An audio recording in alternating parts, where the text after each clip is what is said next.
میرے نبی پاک علیہ السلام نے فرمایا ایک بندہ گنجا تھا. گنجا کوئی ترتیب آگے پیچھے ہو جائے تو مفہوم کے لحاظ سے، لیکن میں مفہوم اس کا واضح کرتا ہوں. ایک گنجا تھا، کوئی شے نہیں تھی، سر پہ بال بھی نہیں تھے، رویا کرتا تھا. اللہ تعالیٰ نے فرشتے کو بھیجا، تجھے کیا چاہیے؟ تو کہنے لگا بال آ جائیں اور تھوڑا مال آ جائے. فرشتے نے ہاتھ پھیرا تو بال بھی آ گئے تو بکریاں بھی آ گئیں، لائنیں لگ گئیں، مال ہی مال ہو گئے. دوسرے کے پاس گیا، وہ کوڑا تھا.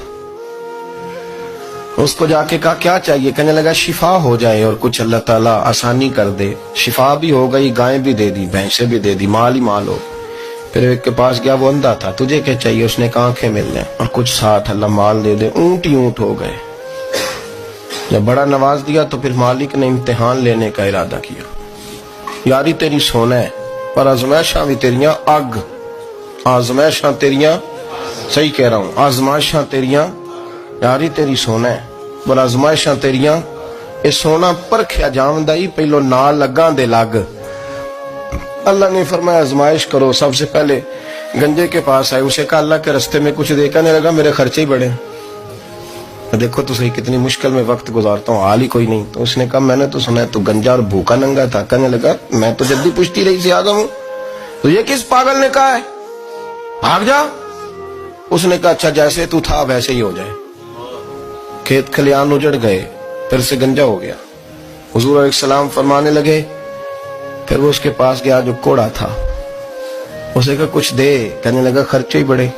اب پوچھ لیں کسی امیر آدمی سے، کہے گا چکی کے نیچے ہاتھ ہے میرا، میرے سے زیادہ تو پریشان بندہ ہی کوئی نہیں.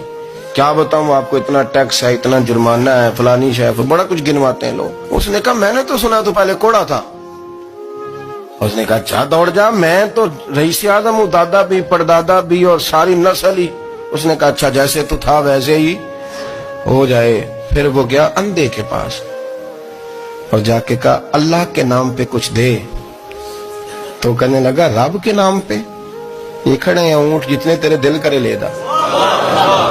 اس نے کہا کیا معنی اس بات کا؟ کہنے لگا یار تجھے کیا بتاؤں، میں تو اندھا تھا، میں نے تو کبھی دنیا دیکھی نہیں تھی. پھر اس کریم نے فضل کیا تو مجھے بڑا کچھ دکھایا. میں کیا بتاؤں، میرا دل کر رہا ہے کہہ دوں کہ پھر اس نے کعبہ دکھایا، پھر اس نے روضہ رسول دکھایا، پھر اس نے ریاض الجنہ کے سجدے دکھائے، پھر اس نے اپنے محبوب کے دروازے کی رونقیں دکھائیں. اس نے بڑا کچھ دیا، اس نے بڑا نوازا. میرے پاس تو شاید میں بدکار پرانا خادم، کسے در ملی نہ ٹوئی. واصف یار نے نظر جو کی تھی پھر واصف ہی ہوئی. یہ تو اس کا کرم ہوا. تو یہ وہ کہنے لگا تو اللہ کے نام پہ جان مانگ، میں وہ بھی دینے کو تیار. میرے پاس تو شے کوئی نہیں تھی، مجھے تو اپنا پتہ ہے، میں تو کوئی شے نہیں تھا، کچھ نہیں تھا میرے پاس. یہ تو ان کا کرم ہے کہ رخ ان کا ادھر ہے. پر مختصر سی میری کہانی ہے، یہ جو بھی ہے ان کی مہربانی ہے. تو وہ کہنے لگا میں بھی کچھ لینے نہیں آیا تھا، تیری آزمائش ہی کرنے آیا تھا. تیری عزتیں بھی سلامت رہیں گی، تیرا مال بھی سلامت رہے گا، تیری شفا بھی. اپنی زندگی میں کبھی بھی اللہ کی بارگاہ سے توجہ ادھر ادھر نہ کریں، چھوڑیں لوگ کیا کر رہے ہیں. میرے نبی پاک علیہ الصلوۃ والسلام نے فرمایا اپنے بھائی کے کام آؤ. اپنے بھائی کے، اور پتہ کیا فرمایا حضور نے؟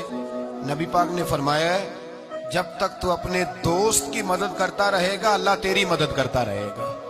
جب تک تو اپنی بھائی کی مدد میں رہے گا اللہ تیری مدد میں رہے گا. جب تک تو. آپ وہ دور دیکھیے نا جب صحابہ کرام علیہم رضوان نے انصار اور مہاجرین کے درمیان جب نبی پاک نے بھائی چارہ قائم فرمایا تو نہ برادری تھی، نہ قبیلہ تھا، نہ علاقہ تھا، نہ رہن سہن ایک تھا. وہ مکے کے رہنے والے، یہ مدینے کے رہنے والے. لیکن حضرت سلمان فارسی رضی اللہ تعالیٰ عنہ فرماتے حضور نے ایک جگہ بٹھایا تو جو بھی دیکھتا تھا وہ یہی سمجھتا تھا کہ یہ دونوں ایک باپ کی اولاد ہے، ایک ماں کے بطن سے. اس قدر زیادہ خلوص ان کے اندر پیدا ہوا.